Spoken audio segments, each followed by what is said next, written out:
Hello, manager. Please Hello? tell the team that we will start a new Yes? clothing line next quarter.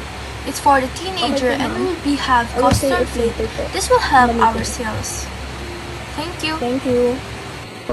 Good afternoon, everyone. The CEO has a message. We will start a custom fit clothing line for teenagers next quarters.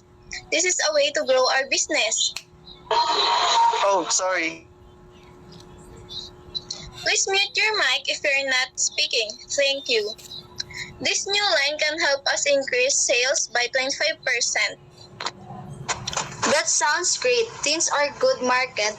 This could really boost profit. I agree. Do we already have a designs or will that start soon? We plan to start the designs next month. I will send a full plan by Friday for everyone to check. I will help to organize the design schedule and make sure everyone is updated. Perfect. I'll let the CEO know. Thank you.